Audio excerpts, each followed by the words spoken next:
presentation last year. So anyway, we are going to be talking about surveillance and clinical criteria, how and when to use them.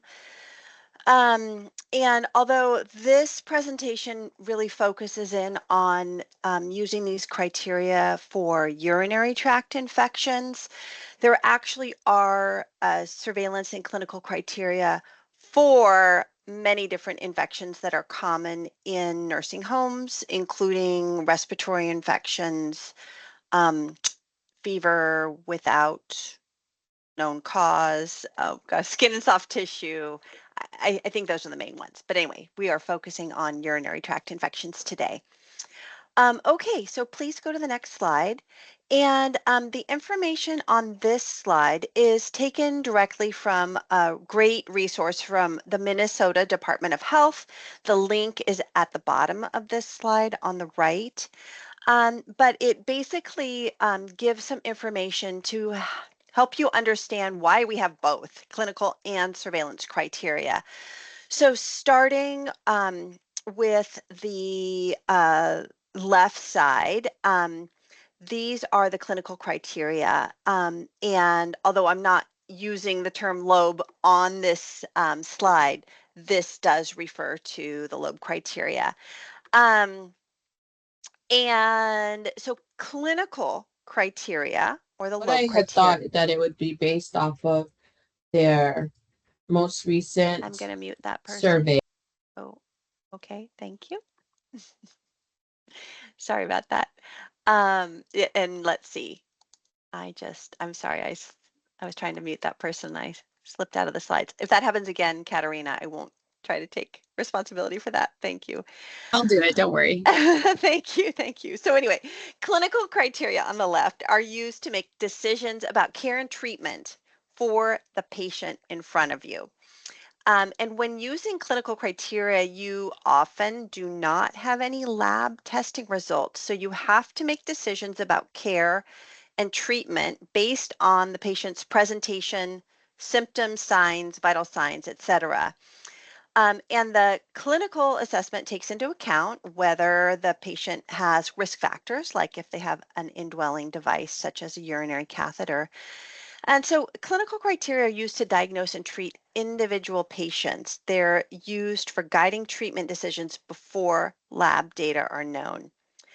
And on the right side, surveillance criteria are used to count cases of infections in order to track the frequency of infections in a facility and be able to compare that rate to another facility's rate and also for national benchmarking.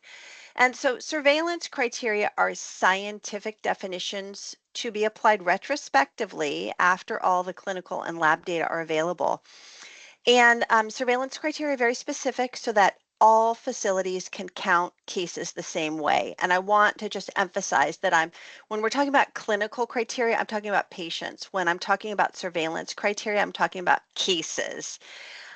So think about, do you want to be a case or do you want to be a patient? Like when people are taking care of you in a healthcare facility, you want to be a patient. So anyway, you use the clinical criteria to treat patients and the surveillance criteria to count cases. Actually, I'm sorry, I think there was one more click on this slide that just emphasizes what I was saying just now. Thank you. Okay, now you can go on to the next slide. So once again, lobe criteria are for clinical decision making for the actual patient or resident who's in front of you. And the lobe criteria were developed for helping clinicians decide when to start antibiotics or whether antibiotics are indicated or warranted. And then also to use the criteria to assess the appropriateness of antibiotics. So they are meant to be a minimum set of signs and symptoms, which, when met, indicate that the resident likely has an infection and that an antibiotic might be indicated, even if the infection has not been confirmed by diagnostic testing. When the criteria are met, there's a reasonable expectation that the resident has an infection, and they summarize information that is available to prescribers when making the initial treatment decisions before the lab tests come back. Next slide is for McGear criteria. So, and this information also applies to the NHSN case definitions, which I'm sure you're all aware of. So McGear and NHSN are very strict criteria applied to residents to count infections or count UTIs for surveillance and for reporting. And the purpose of a surveillance definition is to make sure that everyone counts things exactly the same way so that you can compare and benchmark. And also for quality reporting. So it's a more scientific way to count cases and are not supposed to be used to diagnose patients in the moment. Next slide. Just to emphasize that, actually click again. Loeb and McGear criteria are not the same and are not for the same purpose. I'll just emphasize Loeb criteria for patient care decisions, McGear and NHSN are for counting cases. Next slide. So there are a lot of requirements made of nursing homes, including a lot of reporting requirements. So I just wanted to go back to what the actual mandates say. So CMS says in the long-term care resident assessment manual, and you can see a picture of that cover, and also that's a link on the slide that will take you to that document. Um, so it says that when completing the MDS assessments for active diagnoses, facilities must use national criteria and gives as examples McGear, NHSN, and Loeb. It doesn't say you have to use any one of those. It says you can use any of them. On the other hand, the state operations manual states that facilities must use national criteria such as McGear or NHSN for infection surveillance for their infection prevention and control program, and should use standardized tools such as the UTI SBAR, which I'm actually going to show you later, and the Loeb criteria when assessing residents for infection. And finally, that they must track and report their antibiotic use as part of their antimicrobial stewardship program. Next slide. So this is an example of a pocket card with the Loeb criteria, and the link to this resource is at the bottom of this slide. So the Loeb criteria, I've mentioned this, are also called the minimum criteria for initiation of antibiotics, emphasizing that this is for taking care of patients. And Loeb criteria only require things that you know when you're first looking at a resident. Thus, you don't need to check for leukocytosis or for urine culture when using the Loeb criteria as you do when you're using the McGear criteria. And Loeb criteria are also categorized by whether or not the resident has a catheter. So for those without a catheter, looking at this card, there are two different ways for a resident to meet the minimum criteria for starting antibiotics. Dysuria alone. So you have a resident, they say it hurts when I pee. They meet the Loeb criteria, and you take it from there. If they don't have dysuria, the other way to meet the Loeb criteria are if they have a fever and at least one of the following symptoms that's new or worsening. So urgency, frequency, suprapubic pain, gross hematuria, CVA tenderness, or urinary incontinence. Now, you know, a lot of people in nursing homes have urinary incontinence, so it just emphasizes that this is new or worsening urinary incontinence in combination with a fever. And then for residents with a urinary catheter,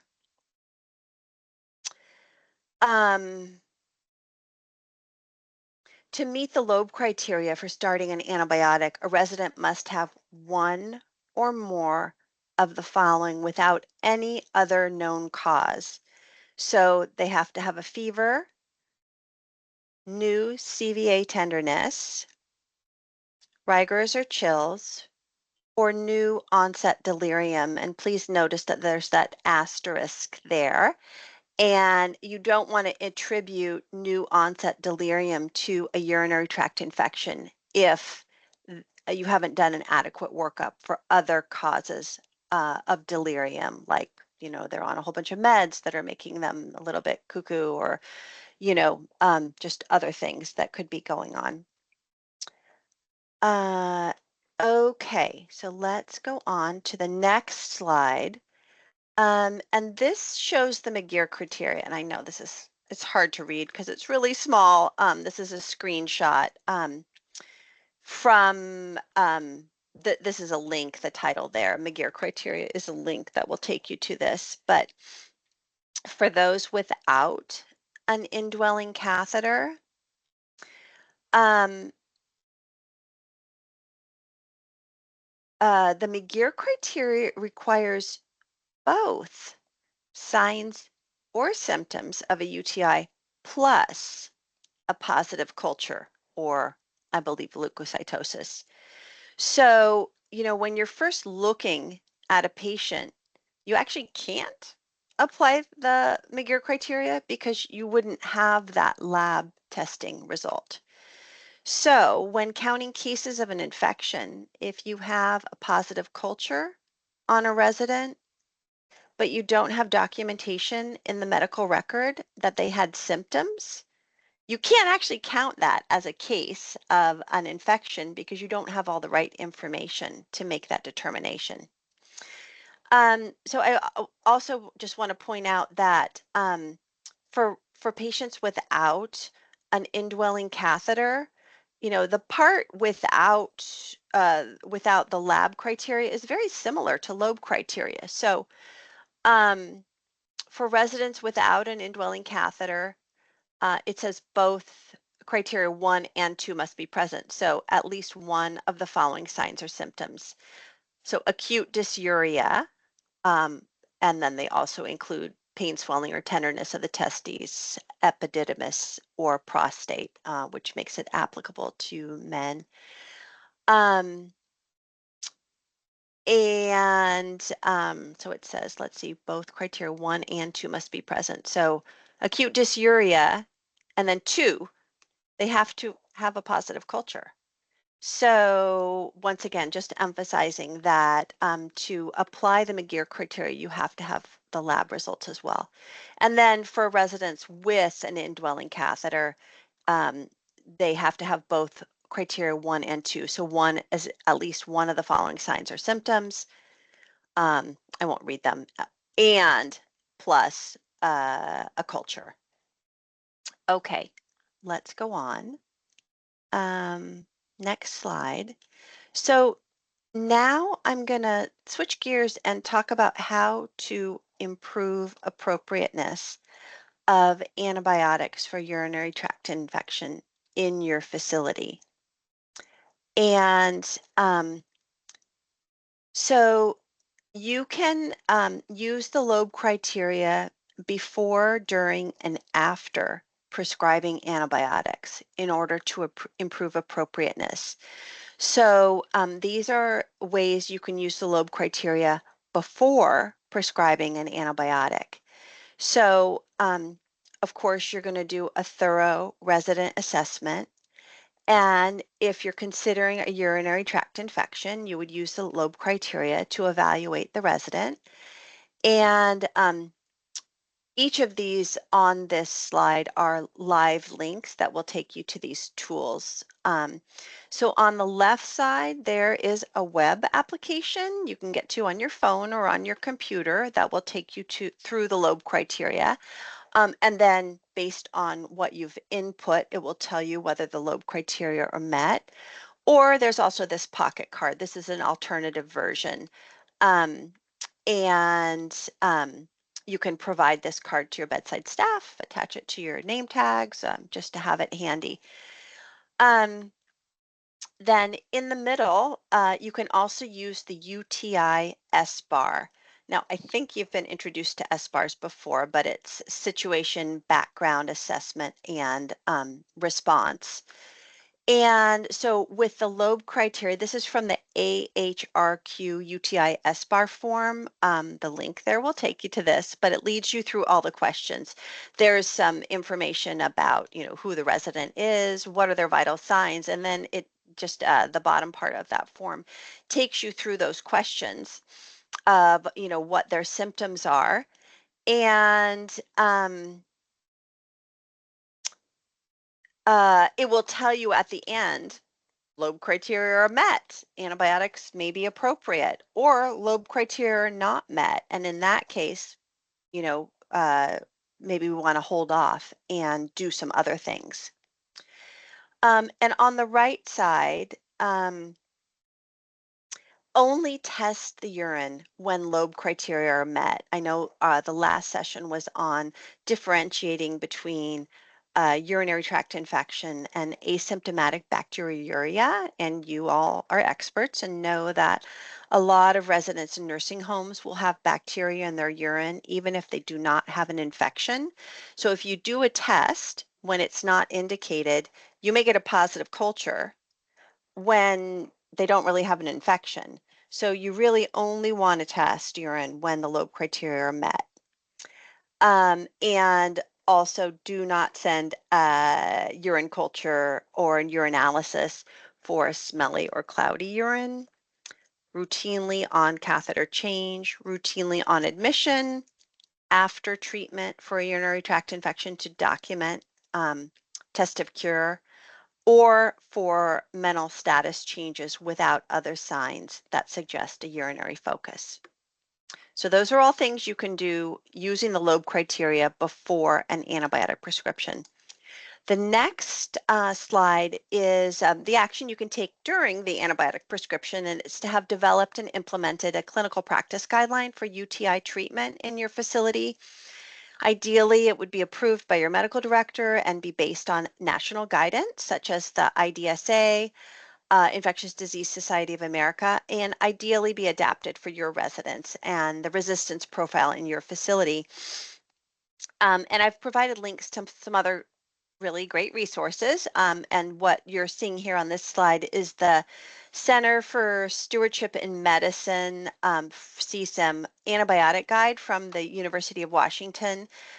And this is available online. And I have it. Yeah, I have the link there, the antibiotic guide.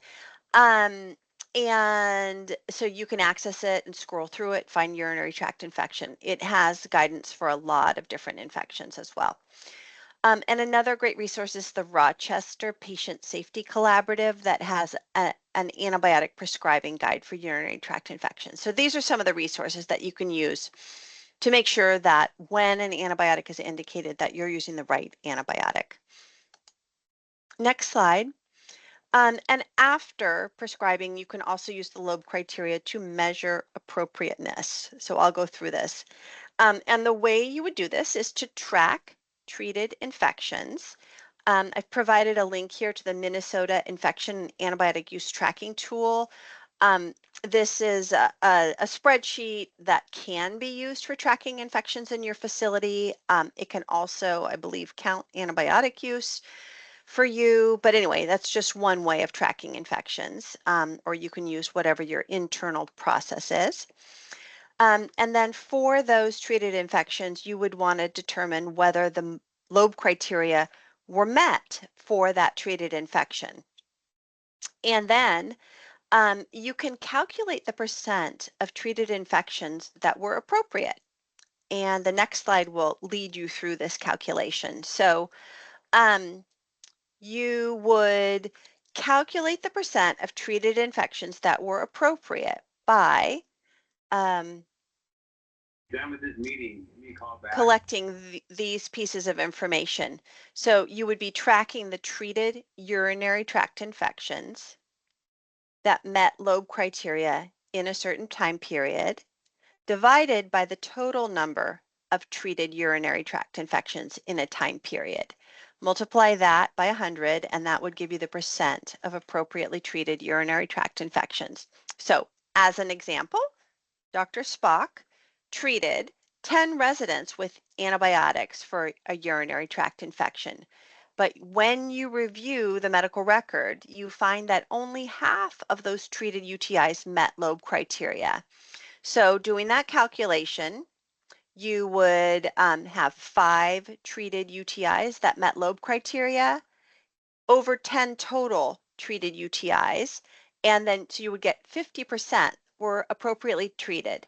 Now, why is that? Is that because you didn't have documentation in the chart that Loeb criteria were met, so you actually couldn't say whether it was appropriately treated, or is it because um, Loeb criteria were not met, but Dr. Spock decided to go ahead and treat these residents?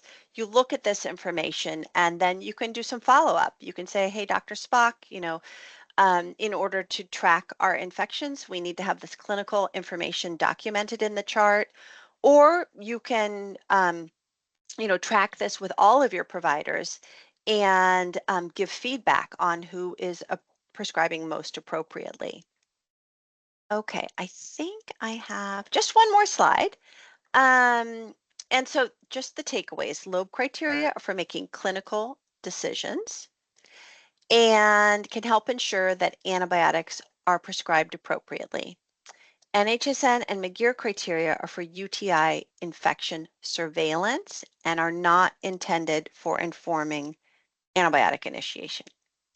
And that's all I have, but I think we're going to go to Erica, and she has some practical scenarios to go over. So thank you very much. All right, everyone. This slide is for our viewers who are watching the recorded webinar, so you don't need to fill this out at the moment. And I will have Dr. Erica Stoes take over and lead the practical activity. All right, thank you. We can advance here.